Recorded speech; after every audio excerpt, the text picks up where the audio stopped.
Hey, how you doing, everybody? It's me, Waddles, in 1.20? Oh, it's so soon.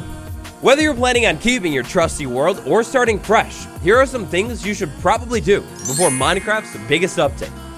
So look, friends, for today's adventure, truly, there's only one spot that we could begin. Think back for a second, all the way back to when 1.20 was first revealed.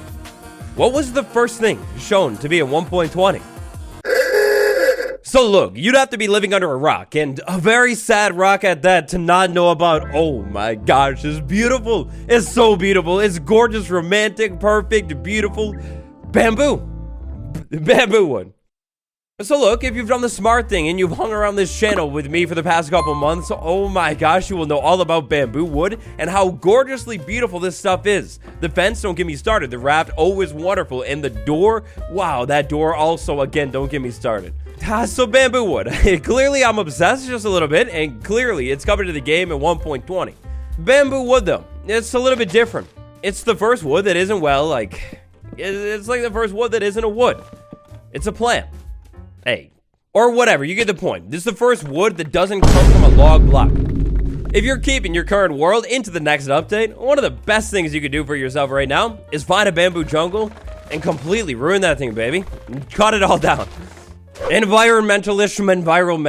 whatever. You could also just build a bamboo farm in your world. That will probably work too. The bigger the better here. Great news for you, I've got another one all about bamboo farms, like the one behind me and unlike the one behind me. But bad news for you, this video just started, so you're gonna have to wait until the end of this one to check out that one. But farm bamboo. Next up, take a look at these features. So this isn't everything in the update, but it is a lot of it. From looking at all of these features, do you notice one thing that is in common with, well, with almost everything here? Even a 1.20 feature like armor trim that doesn't involve wood at all, actually involves wood. Imagine this scenario. This update day, you go to update your world, you update it, you jump into 1.20, and next up, you want to build a build. Except, a problem, you've been doing nothing for months in your world. You've just been standing there. When it comes to that giant wooden castle that you would like to build, well, because you haven't prepared your world properly and you didn't get any wood, you gotta go chop down a forest first. Imagine this scenario. It's update day, and again, you update your world. When it comes to wood, you're practically loaded. You got so much of it in hand. All you need to do is walk over to a crafting table, and voila, just like that, you craft the beautiful chisel bookshelf block. Not only can you store your books in style, but like, look at this thing, all the sides of it. It's gorgeous. If you don't have a lot of extra wood, this would be a really, really expensive floor. But if you have a lot of extra wood, you build a whole wall out of this thing. It's beautiful. Look, just like every update that came before this one, wood is going to be important in this update. If you're in your world and you don't know what to do right now, find a forest somewhere and chop down a bunch of trees. Or even better, if you're a little bit knowledgeable when it comes to building farms, maybe set up one of those fancy automatic or semi-automatic tree farms in your world using explosives. If you're waiting to start a world until 1.20 though, this is actually kind of the perfect opportunity. If you've never built a semi-automatic tree farm in your life before, jump into a creative world and practice building one of these things. These things typically involve explosives, a little bit of redstone, and I mean, because of the nature of these farms, they're pretty unlike any other farm in Minecraft. So if you've never built one before, well look, we'll just say practicing is probably a really, really good idea. They're kind of dangerous. Look, I hate to involve you in my environmental destruction, but I kind of just blew up a lot of the environment for the last shot, so please, smash like right now so the EPA ignores my crimes.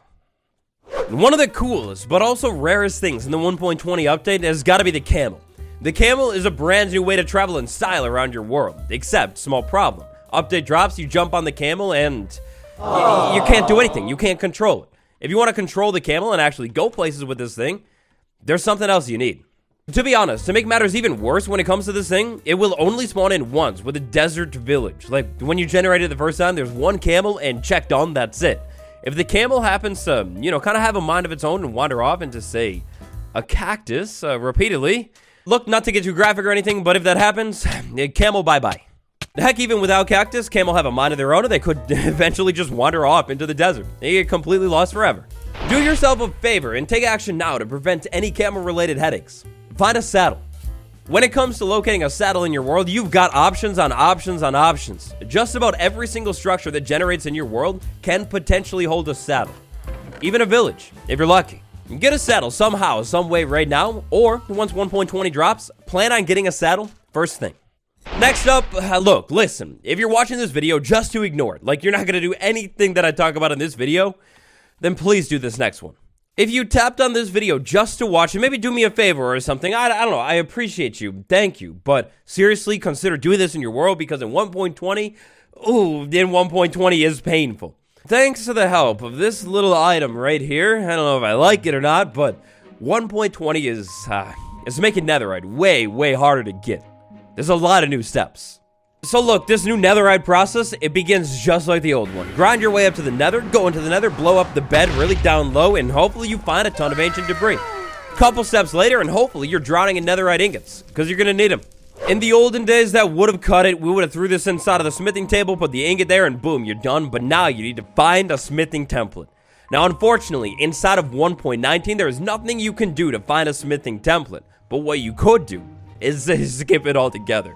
While you have the chance, please, I beg you, please, just make the netherite tools. To find the smithing template in 1.20, you need to go to the bastion, you need to get lucky, and hopefully you find it there. But then possibly even worse, look what happens when you use this thing. You use it up, it's a single-use item, it's gone forever. In 1.20, this stuff is getting so much harder to make. And I don't know if I like it. On the bright side though, diamonds. In 1.20, diamonds are finally getting way, way more useful again. Instead of just making, say, like a diamond armor with diamonds, they actually get a brand new crafting recipe. But, it's expensive. It's so expensive. One of the coolest, best, and most favorite parts of 1.20 is armor trim. This stuff is gorgeous. Right now, there's nothing you can really do to actually go find this stuff, but you can prepare for it. So with armor trim, it's pretty straightforward. We find a trim, we find a piece of armor, any of them, and then we put a resource on it.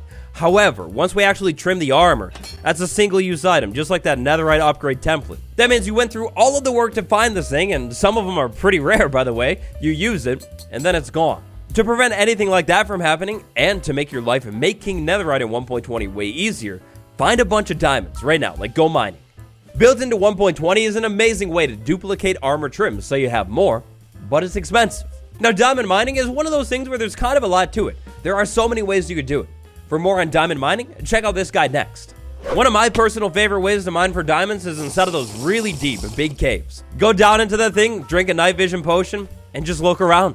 There are so many ways you could go about getting diamonds, but look, no matter what, don't do what I'm doing right now.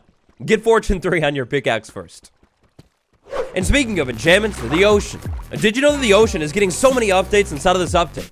In fact, honestly, the ocean is getting so many updates that it's basically Ocean Update 2.0. Whether you're planning on searching shipwrecks for armor trim, battling an ocean monument for trim, or maybe doing a little bit of archaeology inside of the ocean ruins, there's one common factor that could help you.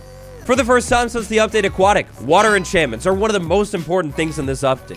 When it comes to your helmet, you need to, right now, get Aqua Affinity on that helmet and get Respiration 3 on that helmet as well. When it comes to the boots, it's really just Depth Stride. With Respiration and Aqua Affinity on your helmet, you'll be able to move around under the water for much longer and mine a whole lot quicker. Combat that water helmet with a little bit of Depth Strider, and you'll be moving quicker than ever too. Unfortunately for us, the brush is pretty slow, and even more unfortunately for us, doesn't look like the devs care about making a way to make this thing actually faster. If you're going to do any of this ocean dig site stuff, you're going to basically just need a water helmet. This next one kicks off with our final enchantment of the day, Soak Touch. Get it and put it on a hoe. One of the biggest parts of the 1.19 update was the deep dark biome, and alongside that, the ancient city. This is by far the most dangerous spot in the entire game. You're gonna need to be really careful for this one, but now it's off to the deep dark biome or maybe even an ancient city for you.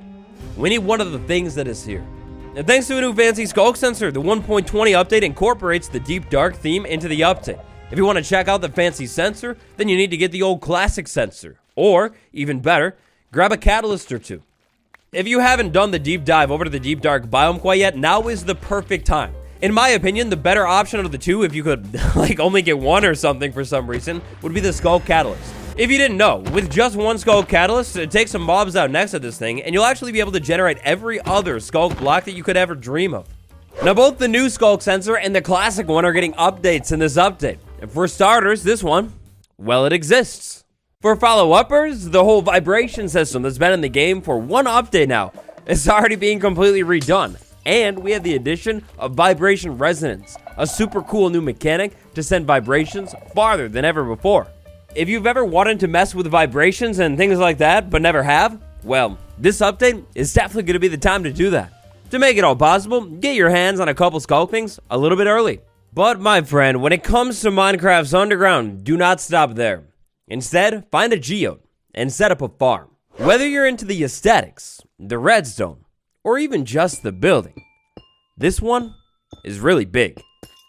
Just like with that netherite one, this is one of those ones that I highly recommend doing because it takes a little bit of time. If you've never built an amethyst geode farm before and you want to go to the max on it, it's kind of a lot of work. You're going to first need to find a geode, then you need to tear it out all the way. To make it even more time consuming while you're tearing out the geode, you got to be really, really careful. You got to dig slow because if you break one of these budding blocks, they're gone, done forever.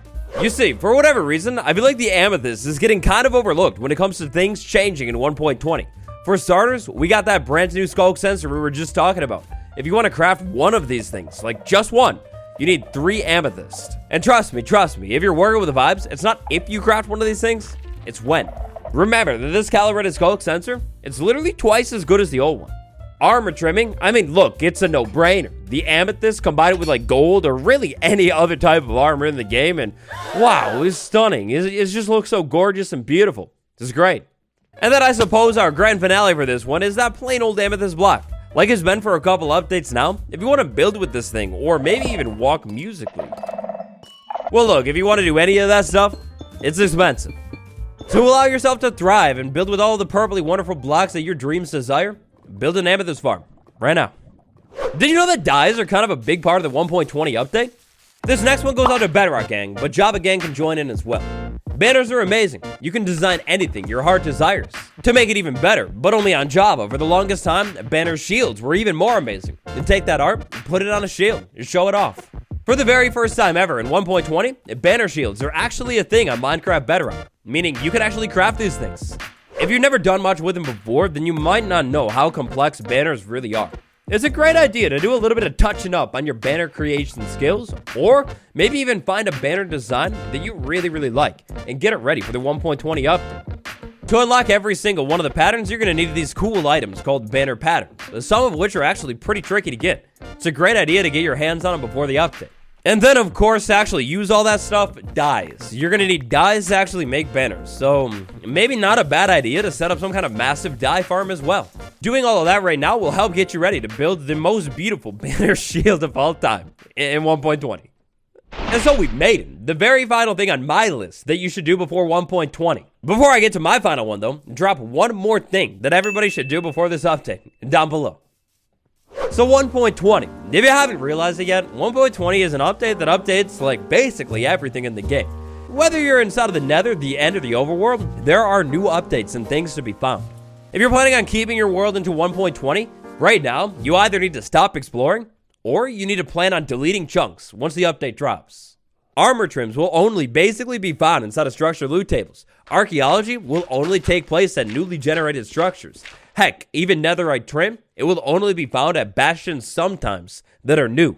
With the help of tools like MCA Selector, you can dive into the files of your world and actually erase certain chunks, making it like you've never been to them before. By erasing the chunks that you already went to in 1.19, 1.18, or even earlier, and then going back to them once the update hits, you'll generate these chunks as if they've never been seen before. Meaning the structure loot, it'll be back again. Maybe that new biome, it'll be right there. That all means that things like structure loot, it'll be back again, and archaeology, well, it can actually generate. Do yourself a favor, and before 1.20 drops, erase chunks, or, even better, just start a new world. If you've been wanting to start fresh, well, 1.20, it just might be the best update ever to do that. So those are some things you should do in your world to help get ready for the big update. I'd like to send a big thank you to my patrons, Archangel, Ground Crazy Mate, Medical Boomstick, and Swoopy Louvers. You're the best. Next up, I recommend that bamboo guide. Check it out, and I'll see you tomorrow. Goodbye, everyone.